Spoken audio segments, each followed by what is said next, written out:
Buenos días a todos, mi nombre es John Alex Galán Salas. Hoy voy a explicar la crisis de 1929.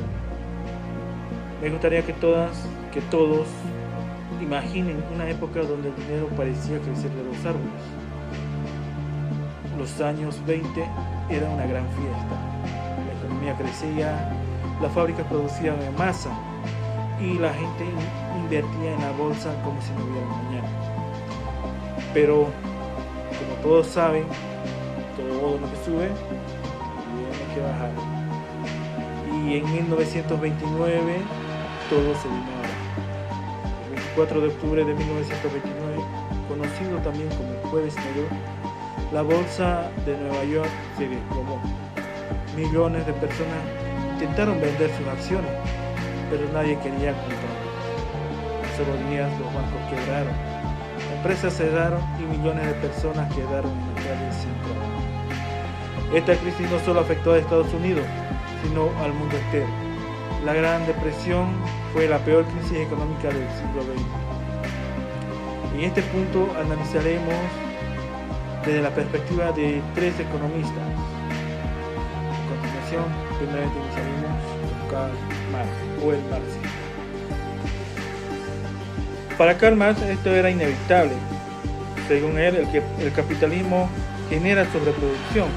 Las fábricas hacen demasiados productos, pero los trabajadores no ganan lo suficiente para comprarlos. Resultado: crisis y desempleo masivo. Marx diría, se los advertí, el capitalismo se hunde solo. La solución para los marxistas era clara: acabar con el capitalismo y establecer una economía socialista, donde el Estado controle la producción y la distribución de bienes. Ahora veremos la perspectiva clásica. Para los economistas clásicos como Adam Smith, el problema no era el capitalismo en sí, sino la distorsión del mercado causada por la especulación, según ellos. Si los precios bajan lo suficiente, eventualmente la economía se corregirá sola. Solución: no hacer nada y esperar que el mercado se recupere por sí solo.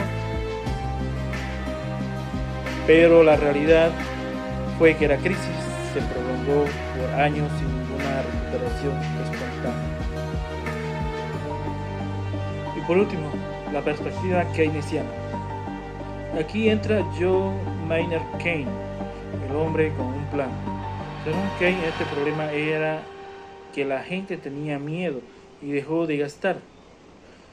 Sin consumo, las empresas no vendían y despedían a los trabajadores, creando un círculo vicioso. La solución: que el gobierno gastara dinero en obras públicas, generando empleo y reactivando el consumo. Así nació el New Deal de Roosevelt, que ayudó a la recuperación de la economía.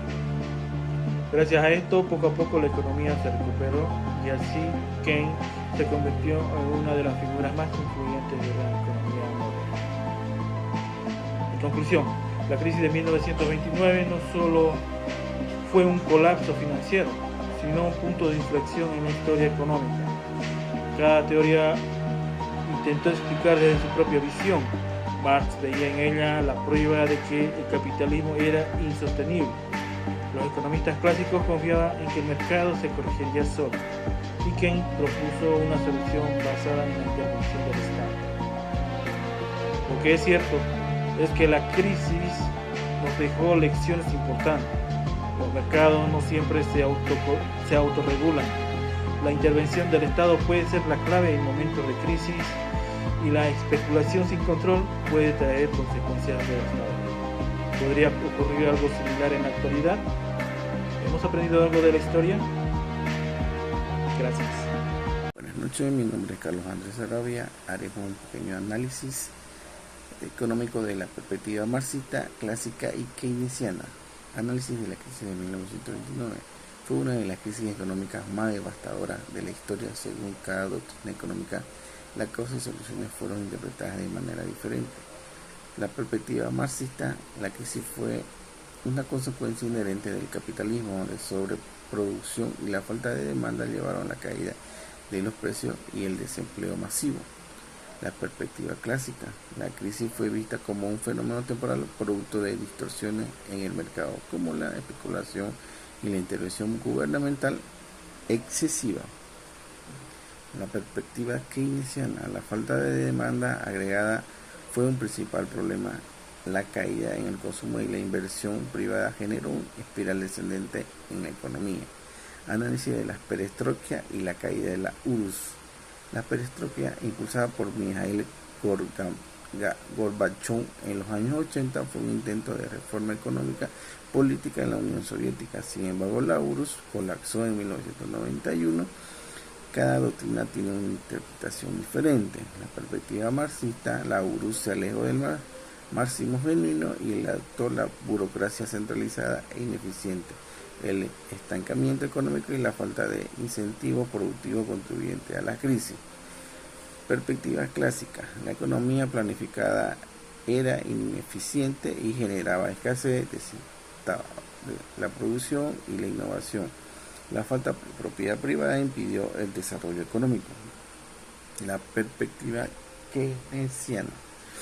El modelo soviético no estimulaba la demanda interna ni la inversión eficiente. La falta de flexibilidad en la política económica llevó a su colapso.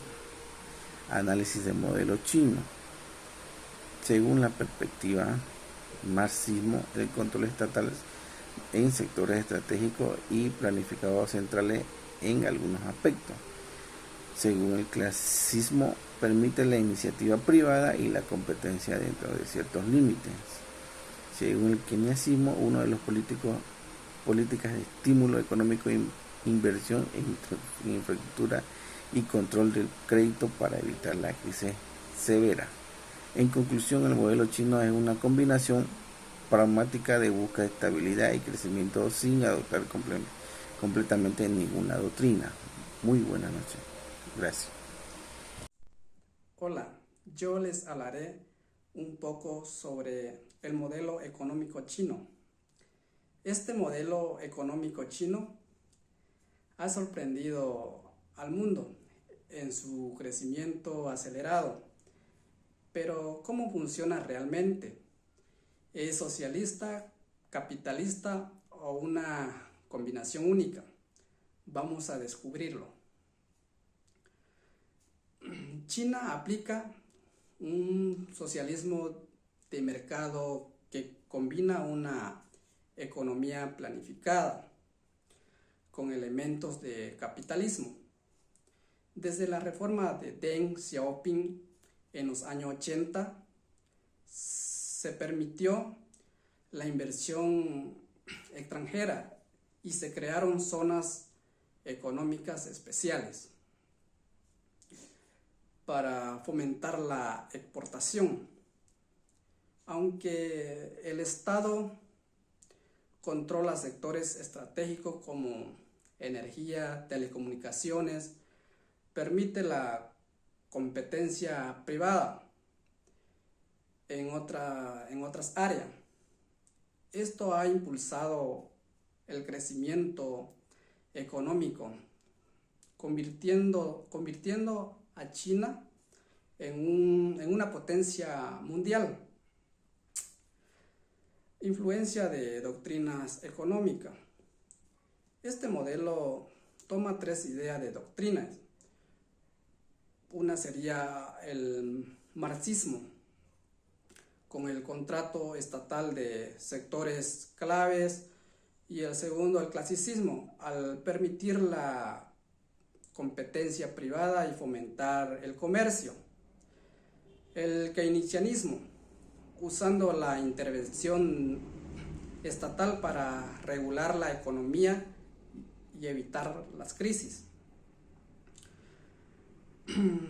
Un ejemplo claro es la empresa Huawei, que compite globalmente, pero recibe apoyo estratégico del Estado. Este modelo híbrido ha permitido a China mantener un crecimiento estable y adaptándose a los cambios de mercados mundial. En resumen, el modelo económico chino es una mezcla innovadora de doctrinas que sigue evolucionando mientras desafía las teorías tradicionales, podríamos decirlo. Y bueno, eso sería un poco sobre el modelo económico chino que le trato de explicarle en este video. Antes de despedirme, quiero agradecer por su atención y muchas gracias.